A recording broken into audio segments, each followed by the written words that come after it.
여러분, 세상에는 세 종류의 사람들이 있어요. 첫째는요, 아무 생각 없이 하루하루 살아가는 사람들입니다. 눈 뜨면 살고 먹을 것 있으면 먹고, 또 어떤 무엇을 하고 싶다 그러면 내가 하고 싶은 것을 하고 아무 생각 없이 살아가는 사람들이 있다는 거죠. 그리고 둘째는 내가 원하는 목표를 분명하게 정하고 그 목표를 향해서 최선을 다해 사는 사람들입니다. 그리고 마지막 어떤 사람들이 있느냐, 하나님이 나에게 주신 사명이 분명히 있을 것이다 라고 생각하고 기도함을 통해서 그 사명을 찾는 겁니다. 그리고 그 하나님이 주신 사명을 감당하기 위해서 애쓰는 사람들, 이 세 종류의 사람들이 있다는 것이죠. 여러분, 내가 원하는 목표를 정하고 목표를 향해서 최선을 다해서 사는 것, 이런 사람들은요, 아무 생각 없이 아무런 목적 없이 사는 사람보다는 훨씬 나은 사람들이겠죠. 자, 그러나 하나님께서 보시기에는 동일하게 보시지 않을까요? 아무런 생각 없이 사는 사람들이나 내가 원하는 목표를 세우고 그 목표를 이루기 위해서 달려가는 사람들이나 하나님 보실 때는 똑같이 보신다는 거죠. 왜? 하나님이 부르실 때 남는 것이 없기 때문에. 하나님께서 원하시고 기대하시는 삶은 어떤 삶일까요? 하나님께서 분명히 우리를 이 땅에 태어나게 하실 때 사명을 주시고 태어나게 하셨단 말이에요. 이것을 우리가 기도해야 하나님이 알려주시지 않겠습니까? 기도로 찾고 그 사명을 이루는 삶을 살아가는 이걸 주님이 기대하십니다. 그래야 우리가 주님께 나아갈 때 주님께 보여드릴 열매가 있게 되는 것이죠. 아무쪼록 늘 하나님께서 나에게 어떤 사명을 주셨는가, 이것을 기도를 통해서 찾고 그 사명 감당하는 일에 힘을 다하시는 저와 여러분 되시기를 축복합니다. 여러분, 우리 하나님께서 우리의 삶을 계획하시고 이끄시는 하나님 아닙니까? 자, 그리고 날마다 우리에게 길을 보여주시는데 어떤 길을 보여주실까요? 사명의 길을 보여주시는 거예요. 여러분, 사명의 길을 우리가 끝까지 믿음으로 승리의 삶을 살기 위해서 끝까지 믿음으로 걸어가기 위해서 필요한 것이 있어요. 이것을 오늘 본문에서 말씀하고 있는데 무엇보다도 첫째로 늘 거룩을 추구하며 사는 겁니다. 왜냐? 주님께서 거룩한 분이시기 때문에. 여러분, 그래서 레위기 19장 2절 말씀에 보면 뭐라고 합니까? 너희는 거룩하라 라고 하면서 뭐라고 해요? 이는 왜냐하면 이라는 뜻입니다. 나 여호와 너희 하나님이 거룩함이니라 라고 하고 있습니다. 여러분, 지금까지 우리는 어떤 말씀을 살펴보았죠? 부살렐과 오홀리압이 제작한 성막, 그리고 성물들을 우리가 쭉 살펴보지 않았습니까? 성막 안에 지성소에 대해서 우리가 살펴봤어요. 지성소 안에 뭐가 있었습니까? 언약궤가 있었죠? 언약궤 위에를 뭐라고 했습니까? 시은좌라고 했습니다. 시은좌 옆에는 이 천사, 금으로 만든 천사가 쫙 날개를 펴고 덮는 그 형상에 대해서 우리가 살펴보았죠. 자, 그리고 성소에 대해서도 우리가 살펴봤는데, 여러분, 성소에 우리가 살펴봤던 것이 어떤 것이 있습니까? 떡상이 있었잖아요. 성소 들어가면 오른편에 떡상이 있고 왼편에는 등잔대가 있습니다. 그리고 바로 앞에는 분향당이 있습니다. 이 세 가지를 살펴봤고, 자, 그 다음에 또 우리가 살펴봤던 것이 성소 밖의 뜰, 성막들에 대해서 살펴봤어요. 여러분, 성막들에는 뭐가 있었죠? 번제단이 있습니다. 번제단. 그리고 물두멍이 있었습니다. 손을 씻는 물두멍.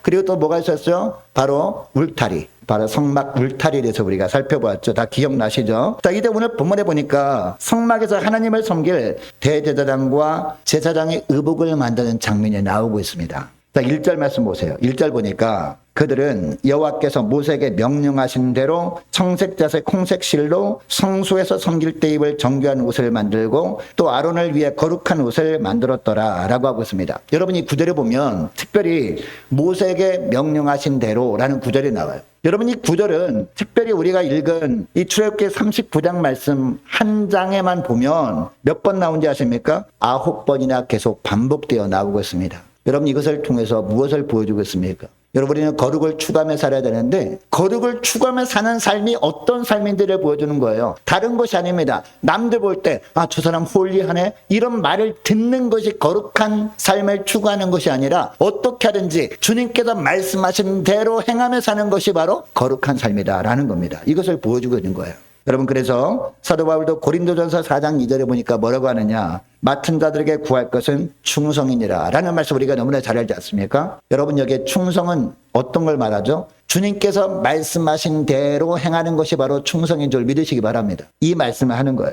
이것을 통해서 우리가 알 수 있는 사실이 있어요. 우리가 주님을 위해서 뭔가 대단한 일을 이루려고 애쓰는 것도 사람들이 보기에는 좋아 보일 수 있습니다. 그러나 주님은 주님이 말씀하시는 대로 순종하는 것, 이것을 거룩을 추구하는 삶으로 아시고 그 모습을 기뻐하신다라는 겁니다. 여러분, 그래서 이 부살렐과 오홀리압도 하나님께서 모세에게 명령하신 대로 제사장이 입을 옷을 정교하게 만듭니다. 정교하게 만들었다는 것은 최선을 다해서 아무리 보잘것없어 보이는 일도 이것이 하나님께서 모세에게 말씀하신 대로 행하는 것인가 늘 점검하고 또 확인하고 또 체크하고 하면서 철저히 하나님의 말씀하신 대로 행했다는 겁니다. 거룩을 추구하는 삶을 살았다는 겁니다. 여러분, 구약시대 때 제사장이 하는 일이 뭡니까? 하나님을 섬기는 일을 하는 거잖아요. 그리고 백성들이 하나님께 제사 드리는 일을 돕는 역할, 그 역할을 했던 것이죠. 자, 그래서 제사장들은 그들이 입을 제사장 옷이 각종 실로 정교하게 짜여진 것을 보면서 그들도 하나님을 섬기고 백성들을 섬기는데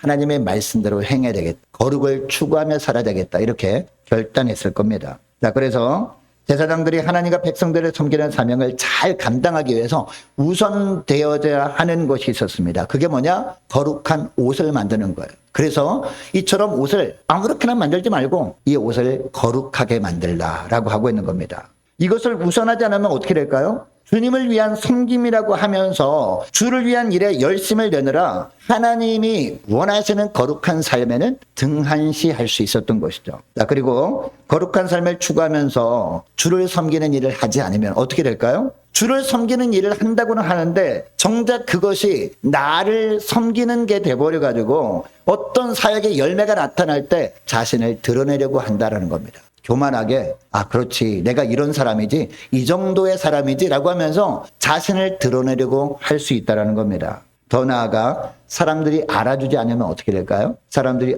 정말 수고하셨습니다 라고 말 한마디도 해주지 않으면 속에서 혈기가 나오게 되는 것이죠. 그러니까 거룩한 옷을 입고 즉 거룩한 삶을 추구할 때 그때마다 하나님께서 뭘 보여주세요? 하늘의 능력을 부어주시는 것이죠. 그때마다 부어주시는 신령한 능력으로 주님의 일을 감당할 때 그 일이 주님이 기뻐하시는 섬김이 되어지는 겁니다. 여러분, 그래서 사도 바울도 빌립보서 2장 12절에서 뭐라고 하는지 아십니까? 빌립보서 2장 12절 말씀해 보니까 두렵고 떨림으로 너희 구원을 이루라 라는 거죠. 여러분, 이 말씀은 무슨 말씀이냐? 우리 구원은 이미 이루어졌잖아요. 주님이 십자가 보혈로 십자가상에서 이미 다 이루신 것 아닙니까? 다 이루었다라고 하셨잖아요. 그러면 너희 구원을 이루라 라고 하는 것은 무엇이냐? 이 땅에 사는 동안에 날마다 거룩을 추구하는 삶을 살아가라는 겁니다. 이 말씀을 하는 겁니다. 여러분, 우리가 주를 위해 섬기는 일을 할 때 우리가 대단해서 주님께서 우리를 써주시는 것이 아닙니다. 우리가 가진 재능이 너무나 대단해서 이 재능을 내가 썼으면 좋겠다라고 여기셔서 주님께서 사용해 주시는 것이 아니란 말입니다. 우리가 볼 때도 누가 보더라도 하나님 보실 때도 너무나 보잘것없어 보임에도 불구하고 주님께서 긍휼히 여겨주시고 우리를 선택해 주시고 써주시는 줄 믿으시기 바랍니다. 여러분, 그래서 우리는 어떤 일을 하더라도 우리가 자랑할 것이 하나도 없는 거죠. 무엇만 자랑해야 됩니까? 하나님의 은혜만을 자랑해야 됩니다. 이처럼 미천한 존재임에도 불구하고 주님이 선택하시고 사용해 주시는 주님만을 자랑하며 주님만을 높여야 한다는 겁니다. 여러분, 이것을 기억하시고 무엇보다 우리가 무엇을 추구하라? 거룩함을 추구하라. 이것이 바로 끝까지 우리가 사명의 길을 갈 수 있는 비결이다 라고 말씀하고 있다는 것이죠. 여러분, 우리가 이처럼 거룩을 추구하고자 하는 마음은 있어요. 근데 여러분, 마음대로 됩니까? 마음대로 되지 않아요. 우리가 거룩을 추구하는 삶을 살고 싶은 마음은 있는데 뭐가 가로막습니까? 나의 욕심이 가로막아요. 나의 교만함이 가로막습니다. 내 안에는 정욕적인 생각이 가로막아요. 그래서 그런 삶을 살지 못하는 경우가 태반이라는 거죠. 그래서 두 번째 단계가 뭐냐? 주님께서 연단을 시키시는 거예요. 그래서 연단을 잘 받으라. 이게 두 번째입니다. 자, 2절부터 7절까지 말씀이 바로 그 말씀인데, 자, 2절부터 7절까지 보니까요, 제사장이 제사장 의복 위에 덧입는 에봇을 만드는 일을 기록한 내용이 바로 오늘 본문의 내용이거든요. 특별히 3절 말씀 보시기 바랍니다. 자, 에봇을 어떻게 만들라라고 하고 있는지, 금을 얇게 쳐서 우려서 실을 만들어 청색 자색 홍색 실과 가는 배실에 섞어 정교하게 짜고 라고 합니다. 여러분, 여기에 금실이 나오거든요. 여러분, 금실이 어디서 나왔을까요? 금실 쇼핑센터에서 사온 걸까요? 금실 어떻게 만들었을까요? 금실이 애굽에서 올 때 가지고 온 것이 아니거든요. 애굽에서 나올 때는 뭘 가지고 왔어요? 금부치들을 가져왔단 말이에요. 금 귀고리, 금 반지 이런 것들, 그것도 순금 반지, 순금 목걸이 이런 것들을 가지고 왔단 말이에요. 자, 그런 것들을 가지고 와서 녹여서 뭘 만들었을까요? 처음에는 금 덩어리를 만들었을 거 아니에요. 금 덩어리를 만들어서 하나님께 드렸단 말이에요. 자, 금 덩어리를 어떻게 금실 만들까요? 그 과정이 오늘 본문에 나오고 있는 거예요. 여러분 일단 순금 덩어리가 있습니다. 순금 덩어리를 처음에 만들 때 금실 만들게 한 과정이 뭐냐? 망치로 때려요. 금덩어리를 때리면 금덩어리가 조각조각 나겠죠. 그잖아요. 자, 그다음에 그 조각조각 난 금 조각들은 어떻게 하죠? 또 망치로 계속 두드립니다. 두드리면 어떻게 해요? 금덩어리가 편편해지겠죠. 얇은 판이 된단 말이에요. 그래서 더 얇게 만든 다음에 그 다음에 어떻게 하느냐? 그거를 잘라내는 것. 그럼 뭐가 돼요? 금실이 되는 거예요. 이런 과정을 거쳐서 금실을 만들게 되는 겁니다. 여러분, 금판이 얇은 판이 되게 하려면 이 금덩어리가 얼마나 많은 망치질을 당해야 했겠습니까? 그리고 금덩어리가 금 조각들이 되기 위해서 얼마나 많이 두드려 맞아야 되겠습니까? 그리고 여러분, 이 금판이 됐어요? 얇은 금판이 됐을 때 이처럼 잘라냈을 때 실처럼 잘라내기 위해서 얼마나 많은 고통이 따라야 됐을까요? 아주 얇은 금판을 만든 후에 칼로 미세하게 잘라내서 금실을 만들 때 너무너무 힘든 그런 고난을 겪어야 됐을 겁니다. 여러분 생각해 보시기 바랍니다. 금덩어리였습니다. 처음에는 이 금덩어리와 그 다음에 옆에 어떤 재료였어요? 청색, 자색, 홍색실, 그리고 가는 배실이잖아요. 그 일반 실이에요. 그 일반 실. 금덩어리와 일반 실하고 가치를 비교해 봤을 때 여러분 비교가 됩니까? 금덩어리와 실 뭉치와 비교가 안 되잖아요. 가치로 따지면 비교도 할 수 없을 정도입니다. 그런데 이 금덩어리와 뭐가 어우러지고 있어요? 금덩어리가 나중에 금실이 돼가지고 청색, 자색, 홍색실과 가는 배실과 어우러지고 있어요. 이것을 오늘 본문을 통해서 보여주고 있어요. 어떻게 어우러질 수 있느냐? 여러분, 금덩어리로 그대로 있으면 어우러져요? 어우러지지 못한다는 거죠. 금덩어리가 어떻게 되어야 청색, 자색, 홍색실, 가는 배실과 어우러지게 됩니까? 금덩어리가 실이 되어야 중간중간에 꿰매서 어우러질 건 아니겠습니까? 근데 실이 되는 과정이 어떤 과정이에요? 너무너무 힘든 연단의 과정이라고. 너무 괴로운 일이 많습니다. 하나님, 왜 믿음으로 살고자 하는 저에게 이런 고난과 이런 신을 주십니까? 하나님, 저희 가정에 왜 이렇게 연단을 많이 주십니까? 끝날 때가 언제입니까? 라고 하는 과정을 밟으면서 처음에 금덩어리였던, 그래서 내가 이 세상에서 잘 나가, 제일 잘 나가, 이렇게 교만했던 우리가 산산이 깨지고 부서지고 하면서 뭐가 돼요? 금덩어리가 금실이 되는 거예요. 금실이 되는 과정을 밟아가지고 이제 상대적으로 봐서도 정말 못나 보이고 정말 무가치해 보이는 청색, 자색, 홍색실, 가는 배실과 함께 어우러지는 거예요. 여러분, 이게 교회입니다. 할렐루야. 여러분, 우리 삶 가운데 하나님은 왜 고난을 주실까요? 왜 역경을 주실까요? 왜 환난을 주실까요? 아니, 예수 믿으면 복 받는다며, 예수 믿으면 축복이 잇따른다며, 근데 축복은 고사하고 왜 이런 고난만 주시느냐고요. 이런 과정을 밟게 하시는 거예요. 연단의 과정을. 여러분, 이것을 안다면 하나님이 저와 여러분의 삶 가운데, 저와 여러분의 가정 가운데 연단의 과정을 주신다는 것을 안다면 우리가 어떻게 됩니까? 주님을 떠날 것이 아니라 더 믿음으로 인내해야 된다는 겁니다. 언제까지요? 금실로 만들어 주실 때까지. 금실로 만들어지잖아요. 그러면 어떻게 합니까? 이제 나보다 남을 아껴기면서 다른 사람과 비로소 어우러지게 되는 겁니다. 여러분, 이게 교회고 이게 구역인 줄 믿으시기 바랍니다. 구역 편성에서 딱 봤더니 우리 교회에서 그래도 저 사람과 하나님이 안 붙여주면 정말 좋겠어. 저런 스타일 내가 너무너무 싫은데 이런 사람인데 우리 구역에 딱 왔어. 그럼 어떻게 됩니까? 나 구역 예배 안 나가. 그러면 됩니까? 그게 아니라 믿음으로 인내하는 것. 믿음으로 인내할 때 함께 어우러지면서 아름다운 믿음의 공동체를 만드는데 귀한 재료로 주님께서 사용해 주신다라는 겁니다. 여러분, 오늘날 생각해 보시기 바랍니다. 자, 우리가 볼 때 다른 사람에 비해서 좀 잘난 부분이 있을 수 있거든요. 다른 사람에 비해서 좀 이렇게 스펙도 좋고 학벌도 좋고 한데, 이 교회 와봤더니 정말 학벌도 별로고 이 교회 내가 다니면 안 되겠다. 그렇게 생각할 수 있거든요, 처음에는. 그러나 하나님께서는요, 정말 믿음의 사람이라면 하나님께서 연단의 과정을 밟으시고 이렇게 처음에 금덩어리였다가 학벌을 자랑하고 스펙을 자랑하던 금덩어리였다가 뭘로 쪼개신다고요? 금 조각으로 쪼개십니다. 그 과정을 밟게 하신다는 거죠. 금 조각들 가지고는 이제 어우러지지 못하잖아요, 또. 자, 그래서 어떻게 합니까? 망치로 계속 두들가지고 평평한 판을 만들고 더 얇은 판을 만들어가지고 칼로 또 이렇게 잘라내십니다. 이런 과정을 거쳐서 금실이 되게 하시고 주님께서 정말 귀하게 사용하시는 교회다운 교회로 만드시는 구역다운 교회로 구역으로 만드시는 하나님의 도구로 사용해 주신다라는 겁니다. 결국 교만했던 우리를 하나님께서 이처럼 계속 만져주시다 보면 우리가 어떻게 될까요? 부들부들해지잖아요. 그거를 성경적인 표현으로 뭐라고 해요? 겸손이라고 하는 겁니다. 여러분, 하나님은 교만한 자를 어떻게 하시죠? 교만한 자는요, 내버려 두십니다. 교만한 자는 물리치신다라고 표현하죠. 야고보서에 보면. 근데 겸손한 자는요, 겸손한 자에게 뭘 주세요? 은혜를 주신다라고 분명히 말씀하고 있습니다. 교만한 자는 하나님께서 그냥 내려오게 만드시고, 겸손한 자는요, 하나님이 높여주신다, 이렇게 말씀하시잖아요. 자, 그런데 우리가 겸손해지게 되는 과정이 저절로 되는 것이 아니라, 우리가 물론 말씀도 많이 읽고 하는 것도 중요하지만 뭐가 중요해요? 연단의 과정, 주님이 주시는 연단의 과정을 믿음으로 잘 이겨내는 게 중요하다는 말입니다. 그 과정을 거쳐서 주님께서 겸손하게 만드시고 결국은 주님께서 귀하게 사용해 주시는, 높여주시는 축복을 주신다, 이 말씀을 하고 있다는 거죠. 여러분, 그래서 우리는 자랑할 것이 전혀 없는 겁니다. 다 하나님이 하시는 것. 그래서 사도 바울이 고백했던 것처럼 나의 나된 것은 다 뭐로 된 것이다? 하나님의 은혜로 된 것입니다 라고 고백하면서 주님만을 자랑해야 된다라는 겁니다. 또 여러분 6절 7절 말씀 보니까요, 이처럼 주님께서 겸손하게 만들어 주셨어요. 이 연단의 과정을 통해서 이 겸손한 자로 하나님을 만들어 주신 다음에 그 다음에 어떻게 되는지 6절 7절에 말씀하고 있는데, 일단 6절 7절 말씀 보시기 바랍니다. 그들은 또 호마노를 깎아, 호마노는 어떤 보석을 말하는 거예요.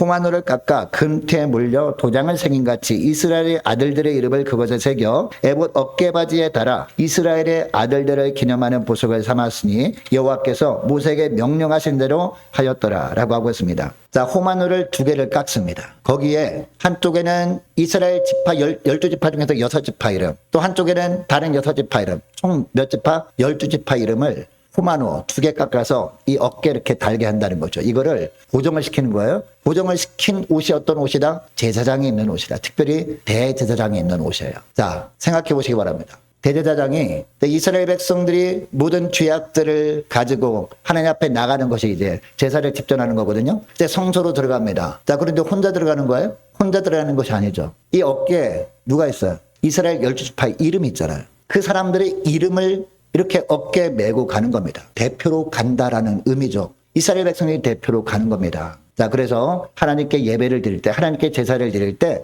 그 제사를 하나님이 받으시고 모든 백성들의 죄를 사해 주셨던 것이 바로 구약시대 때 있었던 대속죄일의 제사였다라는 것입니다. 여러분, 이것을 보니까 누구를 떠올려야 됩니까? 우리의 영원한 대제사장이 누굽니까? 예수님이라는 거죠. 우리 예수님이 십자가에서 영원한 속죄 제사를 드려주시지 않았습니까? 단번에. 그때 하나님 보좌 앞에 나갈 때 우리 예수님께서 혼자 나가지 않으셨다는 겁니다. 누구의 이름을 다 어깨에 메고 나가신 거예요? 다 모든 인류의 이름들을 어깨에 메고 나간 겁니다. 믿으십니까? 주님께서 만세전부터 택하기로 작정된 백성들, 아직까지도 예수 믿지 않은 사람들의 이름까지도 포함되겠죠. 앞으로 예수 믿을 사람까지 다 포함되겠죠. 그 사람들의 이름까지 다 어깨에 메고 그 인류의 대표로 나가심으로 말미암아 주님께서 다 그 벌을 대신 받아주신 겁니다. 그래서 우리 주님께서 맨 마지막 십자가 죽으실 때 다 이루었다라고 하실 때 바로 그 말씀, 그 의미로 말씀하신 겁니다. 그래서 예수 믿으면 구원받는다라는 의미를 우리가 알고 있는 것이죠. 여러분, 우리가 이것을 안다면 우리가 예수 믿고 구원받게 되었잖아요. 그럼 우리는 어떤 삶을 살아야 할까요? 우리는 작은 예수로 살아야 되는데 작은 예수로 사는 것이 어떤 것이어야 됩니까? 우리 어깨에도 주님께서 이름을 기록한 이 호마노를 붙여주신다는 거죠. 누구 이름일까요, 여러분? 우리가 예수 이름으로 날마다 불러가며 기도하는 그 이름들 아닙니까? 아직 믿지 않은 가족들의 이름일 겁니다. 그리고 아직까지도 예수 믿어야 되는데 믿지 않은 이웃들일 겁니다. 그들의 이름을 어깨에 메고 우리가 주 앞에 나가서 기도하는 모습이 있어야 된다, 이 말씀을 하고 있다는 겁니다. 여러분, 어떤 연단을 받고 있습니까? 그 연단의 과정을 거쳐서 주님께서 더 잘 사용해 주시는 그런 도구로 만들어 주시는 하나님께 감사하면서 연단을 믿음으로 잘 이겨내시는 저와 여러분 되시기를 축복합니다. 자, 그리고 우리 주님께서 이처럼 겸손하게 만드신 다음에는 어떻게 해야 돼요? 겸손하게 만드신 다음에는 그 당시에 대제사장이 어깨에 두 호마노에 이처럼 이스라엘 백성들의 지파들의 이름이 기록된 그 호마노를 어깨에 메고 나갔던 것처럼 우리 예수님께서 모든 인류의 이름을 어깨에 메고 나가셨던 것처럼 우리도 작은 예수가 되어서 우리가 정말 기도하는 앞으로 구원받아야 될 백성들의 이름을 어깨에 메고 주 앞에 나가는 저와 여러분 되시기를 주 이름으로 축복합니다. 그리고 마지막 하나입니다. 8절부터 나오는데요. 주님께 온전히 붙어있는 삶을 사는 이게 중요하다는 겁니다. 자, 우리가 이처럼 살고 싶은 마음이 있습니다. 거룩한 삶을 살고 싶은 마음이 있습니다. 그리고 연단을 믿음으로 이겨낼 수 있는 그런 그 소망이 있다는 것이죠. 그러나 이것도 어디서 가능하다? 예수님께 붙어있을 때 가능하다. 이 말씀하는 겁니다. 자, 8절부터 21절 보니까 어떤 말씀의 내용이냐? 흉패에 대한 기록입니다. 여러분 흉패가 뭔지 아십니까? 그 당시에 대제사장이 이제 의복이 있습니다. 의복 위에 이렇게 얹는 걸 말하거든요. 여러분 조선시대 때 사극에 보면 이제 궁중에 출입하는 신하들 있잖아요. 이렇게 복장을 한 다음에 맨 마지막에 앞에 이렇게 걸치는 것이 있습니다. 이렇게 되는 게 있거든요. 다 기억나시죠? 이렇게 된 것이 바로 흉패입니다. 흉패. 자, 14절에 보면 14절 보시기 바랍니다. 이 보석들은 흉패에 달린 보석들을 말합니다. 이스라엘의 아들들의 이름 곧 그들의 이름대로 12이라 도장을 새긴 같이 그 12지파의 각 이름을 새겼으며 라고 하고 있습니다. 자, 그러니까 이 흉패 한 줄당 몇 개씩? 3개씩 몇 줄로? 4줄로 이렇게 보석들을 박아 놓는 거예요. 보석들을 박아 놓는데 여러분 보석들 오늘 본문에 나오는데 시간 관계상 말씀을 드리지 않겠습니다만 이 보석들 보면 다 달라요. 그죠? 보석들 전부 다른 보석들이에요. 같은 보석이 하나도 없어요. 다 다른 보석들 12개를 다 박아 놓습니다. 자, 그러면 여러분 이 보석들 각자 다른 보석들을 박아 놓는 이유가 뭘까요? 이스라엘 12지파를 상징하는 이 야곱의 12아들들 보세요. 다 다르잖아요. 성격이 다릅니다. 그리고 모양들이 다 다릅니다. 그런데 한데 어우러져서 이스라엘의 12지파 공동체가 된 거죠. 자, 이처럼 각양각색의 보석이 대제사장의 가슴에 모두 모여있는 것처럼 자, 우리 교회도 마찬가지라. 자, 이 교회도 수많은 사람들이 모여있는데 가장 각양각색의 모습들이 있잖아요. 살아온 배경이 다 다르잖아요. 그죠? 그리고 성격도 다 다르잖아요. 자, 그런데 이 모든 사람들 한 사람 한 사람을 보면서 다 주님께서 보석처럼 여겨주시는 겁니다. 주 안에 있으면. 주님 안에 붙어 있으면 보석처럼 여겨주셔서 주님께서 필요할 때마다 그들에게 힘주시고 은혜 주셔서 주님 일을 감당할 수 있도록 하신다. 이것을 오늘 본문에 흉패 붙어 있는 12보석으로 설명을 하고 있는 겁니다. 여러분 그러니까 자, 우리가 무엇이 필요하다는 겁니까? 대제사장 대신 예수님께 붙어 있는 보석이 되는 게 중요한 것이죠. 이 보석이 그 흉패에서 떨어지게 된다면 어떻게 될까요? 아무런 의미 없는 단순한 보석이 될 수밖에 없잖아요. 그러나 이 대제사장의 흉패에 붙어있는 보석이 될 때 정말 귀하게 사용되는 그런 보석으로 쓰임받을 수 있던 것처럼 우리도 마찬가지라는 겁니다. 우리의 대제사장 대신 예수님께 붙어있는 것이 중요하다는 겁니다. 자, 요한복음 말씀을 보고요. 말씀을 맺길 원하는데 그래서 요한복음 15장 5절 6절에 보면 주님께서 어떤 말씀하십니까? 포도나무와 가지 비유를 그래서 말씀하시는 거거든요. 나는 포도나무여 너희는 가지라. 그가 내 안에 내가 그 안에 거하면 사람이 열매를 많이 맺나니. 여기서 여러분 열매가 뭘까요? 거룩을 추구하며 사는 것이 열매입니다. 그리고 연단을 우리가 믿음으로 인내하는 것이 바로 열매라는 겁니다. 이런 열매를 많이 맺나니 나를 떠나서 너희가 아무것도 할 수 없음이라. 사람이 내 안에 거하지 아니하면 가지처럼 밖에 버려져 마르나니 사람들이 그것을 모아다가 불에 던져 사라더니라 라고 하고 있습니다. 여러분 이것을 통해서 주님이 뭐라고 하십니까? 너희들 무엇보다도 대제사장 되는 예수님께 철석 붙어 있으라. 온전히 연합된 가운데 살아가라. 그때 비로소 포도나무 대신 예수님께로부터 양분이 공급되어서 능력이 공급되어서 그것으로 거룩을 추구하며 비로소 살게 된다. 그리고 어떤 연단에도 잘 믿음으로 인내함으로 말미암아 주님께서 귀하게 사용하시는 금실처럼 주님이 만들어주셔서 주님이 높여주신다. 이 말씀을 하고 있다는 겁니다. 여러분 이것을 기억하시고 이번 한 주간도 무엇보다 우리 예수님의 가슴에 온전히 고정되어 잘 붙어있는 그런 복된 믿음의 삶을 살아가시는 저와 여러분 되시기를 축복합니다. 그래서 주님이 원하시는 열매를 풍성히 맺어드리며 하나님께 영광 돌리는 저와 여러분 되시기를 축복합니다. 자, 기도하겠습니다. 하나님 아버지 감사합니다. 주님께서 저들에게 생명 주실 때 분명한 사명을 주시고 사명의 길을 걸어갈 수 있도록 계획하시고 인도해 주심을 깨닫게 하심을 감사드립니다. 주님께서 맡겨진 사명 끝까지 감당하기 위해서 무엇보다 주님께서 쓰시기에 합당한 거룩한 도구로 준비되는 것이 중요하다는 것을 알았사오니 내가 거룩하니 너희도 거룩하라라고 하신 말씀대로 늘 거룩을 추구하며 사는 저희들 되게 하여 주옵소서. 또한 주님께서 필요로 하실 때 주님께서 보시기에 합당하게 사용하시는 되는 주님의 도구로 만드시려고 고난의 연단을 주실 때 믿음으로 인내하는 저희를 되게 하시고, 이를 위해 포도나무 대신 예수님께 온전히 붙어있는 것이 중요함을 알았사오니 어떤 환경에서도 주님과 온전히 연합된 삶을 살 때 필요할 때마다 주님께서 부어주시는 주님의 능력을 공급받고 주님이 주신 능력으로 끝까지 사명의 길을 걸어가는 복된 저희를 다 되게 하여 주옵소서. 감사드리오며 우리 주 예수님의 이름으로 기도드립니다. 아멘.